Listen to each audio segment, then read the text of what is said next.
Team KBA, One Take Traveler here. This is Last Shelter and you're joining us in Season 7 Hero Drop 5.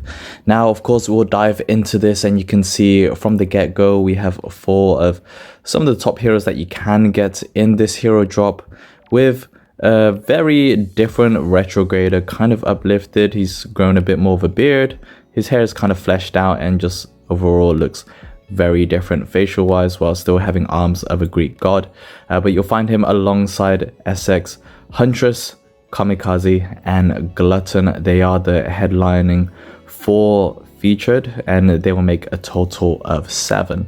Now before we dive into them, it will confirm the final drop of smaller pool heroes before every SX reappears for the final week of Eden. So if you are looking to cast your bets and try and get the heroes, then it's either this week or next week. Otherwise, it's going to be next season. We've got the Valentine Roses event tuned in right now. So if you are looking to show your virtual love or roses to another player in the same state, alliance or group, you'll find some decent worthwhile packs, whether that's the smaller ones that gives you an additional ticket for these hero drops, or the additional pink roses when you're getting the standard 30 super tickets.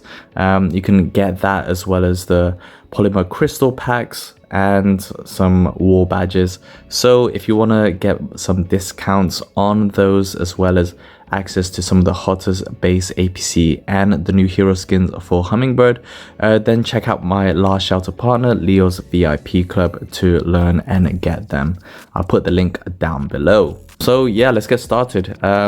Alongside these 4 we have Rose Noir, Crochet and Lone Wolf. That makes a total of 7 heroes, alongside the last 2. Last week did have Dawn Snowy and the week before that was Death Rider. So you can see here we have last season's featured hero, which was Retrograder, which confirms next week is going to feature Scorpion, Siren, Heaven's Redemption, Valkyrie, Sven and Canoness. So whether this drop is going to be suitable for you, if not, next week is looking pretty crazy. Now personally, I do have some of these heroes maxed, which means I'm not going to dip into this. So if you find yourself in a max status, that is going to increase the risk factor here. But of course, if you do need some medals to open up some of those heroes in the Hero Reconstruction Hopeness Lab, check out my August update Hopeness Lab video if you haven't yet to see those heroes and some of my recommendations on those. Helpful if you find some of these heroes worth trying your luck and getting copies of them. And if you don't, then these maxed hero duplicates can at least open up those SX medals. So first up, you can see I have Retrograder. We also have a Huntress maxed. I don't have a copy of Rose Noir and I have a max Glutton. So of the 7, I have 3 of them maxed, while I just have 2 copies of Crochet and Kamikaze, and thankfully avoided a Lone Wolf so far.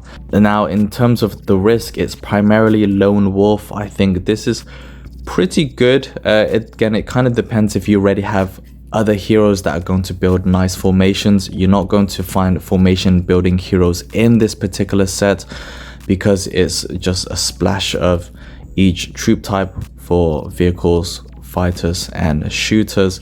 But if you are missing some pieces of the jigsaw, whether that's for Retrograder with his focused healing, Huntress for her focused damage dealing, Kamikaze as still that best front row vehicle healing hero, and then Crochet still playing like the best front for shooters, then this is not a bad one to find those pieces. I will say the top pick is pretty much Kamikaze, with Retrograder, Huntress, and to an extent Glutton sort of making out the higher worth, and then Crochet and Rose Noir still being very good additions, while Lone Wolf is just the joker of this. So there's no Wanderer, but you've got Lone Wolf. She does at least make it easy to use for hero reconstruction to make those maxed heroes eligible.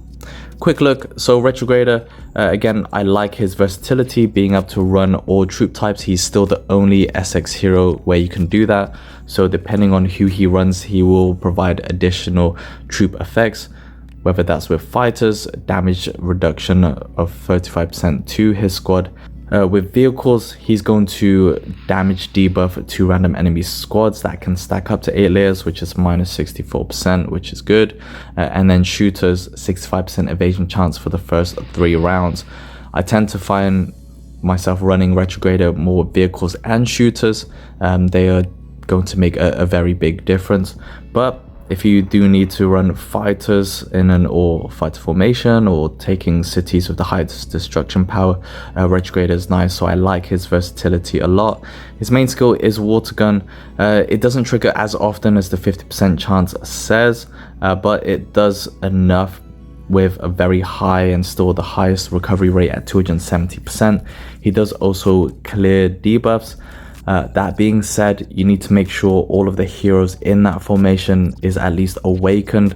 Otherwise, he's always going to target the hero that hasn't been awakened and you're going to waste his healing potential. So just something to bear in mind. His third skill is okay. It's kind of weaker outside of the newer season heroes. It's just a unit countering minus 10%, which is alright. But from the 4th round, then he does increase damage plus 30% to the 2 others. So provided you can get him to last past the 4th round, then that's when this skill kind of kicks in. Like him for his versatility and focused healing, still is going to play very well if you don't have Dawn Snowy.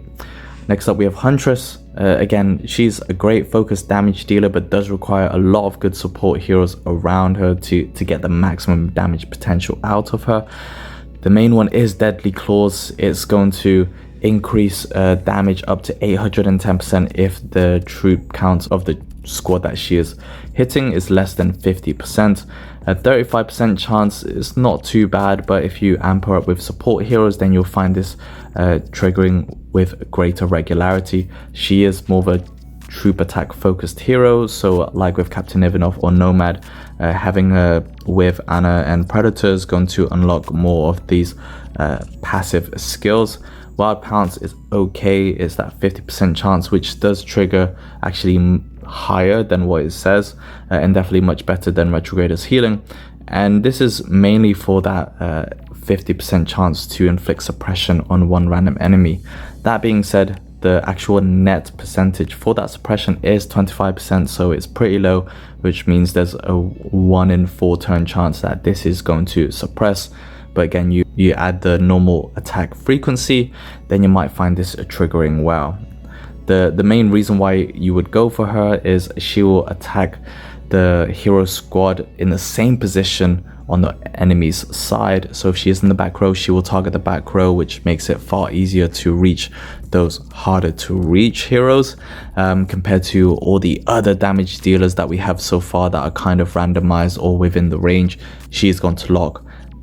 That being said, after the third round, if she doesn't kill them off, then you will find her effectiveness go down very quickly, because those heroes are still able to execute their skills. So she definitely requires a lot of support rounds, but if you do need that damage healer or full focus, especially if you want to reach, say, Scorpion or Dawn, that more protected in the back row, Huntress is a good addition. Next up, Rose Noir. Don't have any copies. She's okay and at least still a decent alternative if you just haven't had a chance to pick up Nomad. She is also troop attack focused, so she does provide some abilities to herself. One is a mark of pursuit, kind of like with Prophet. If you get that charged, then she's going to deal 40% additional damage, and that's based on the number of troop attacks. So again, more troop attack focused frequency combinations.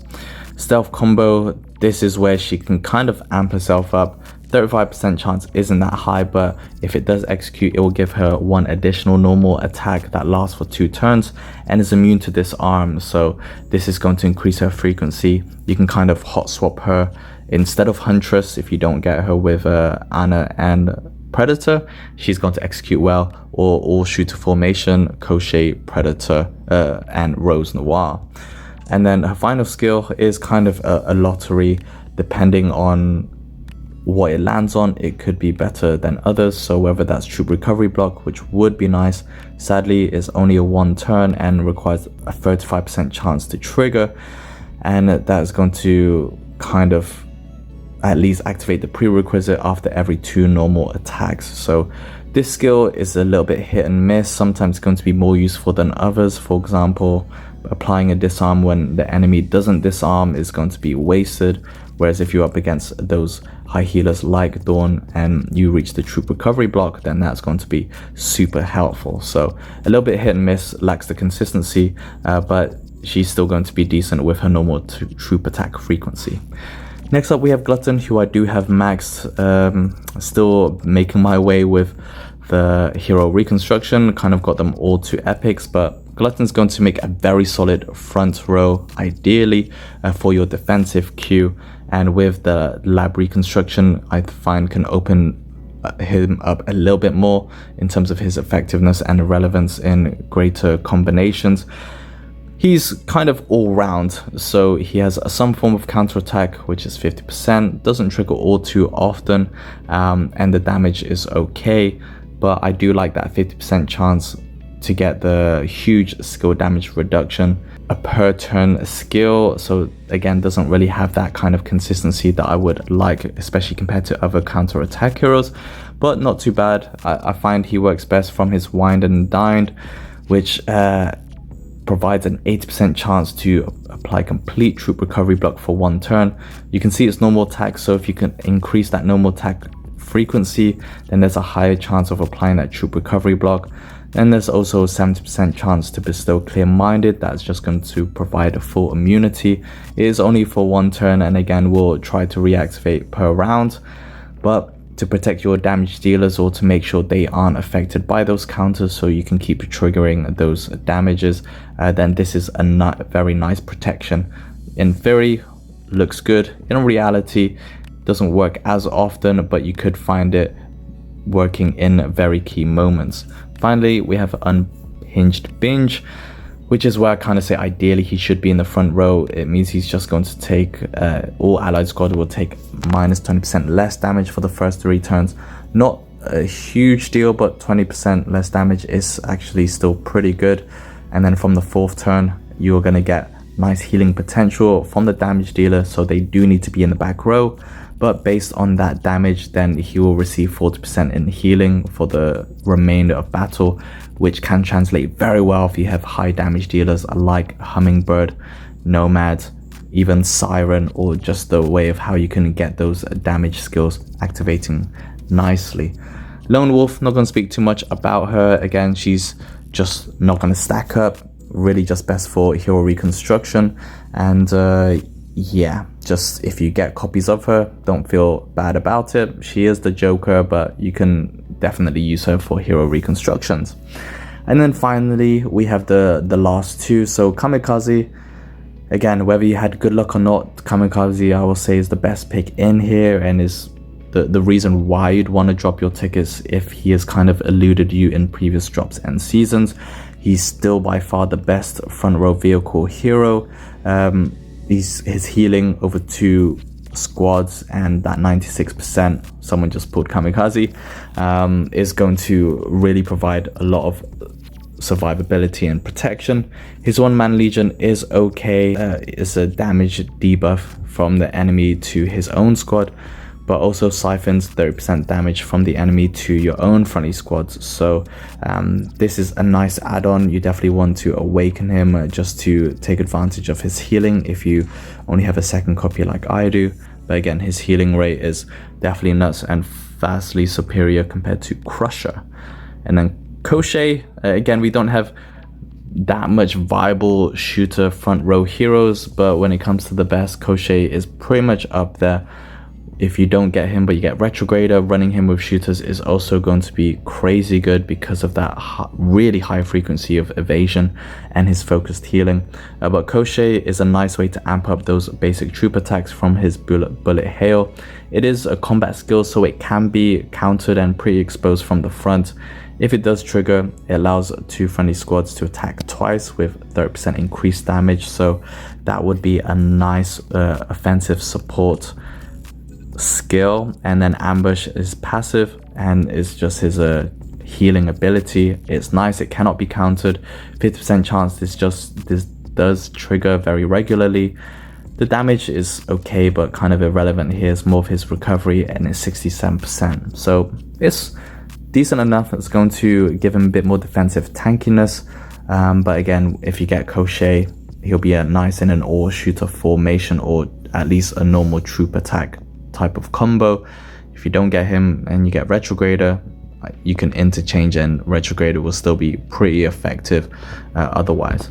So that's it. Should you drop your tickets in here, unless you really want to go for Kamikaze and have space for Retrograder, Huntress and Glutton making formation combos and nice byproducts, then it could be worth dipping your tickets in here. Again, next week is featuring Scorpion alongside some very strong support heroes like Heaven's Redemption, Canoness. So if you find the roster next week to be more appealing for you, then hold off your tickets. But pretty solid all round here. You do need to have other heroes as a prerequisite to get the best out of them. You're not gonna find formation builders in this hero drop working together. But yeah, if you decide, fingers crossed, and you might get this more plumped up version of Retrograder that you see here. So thanks a lot, Team KBA. Again, if you want to read more travel, tech and gaming, check out my website at onetechtraveler.com. If you enjoy my work, consider supporting my Team KBA channel so I can provide more awesome videos to you all. Thanks a lot. I'll see you in the next video, but until then, keep being awesome. Peace.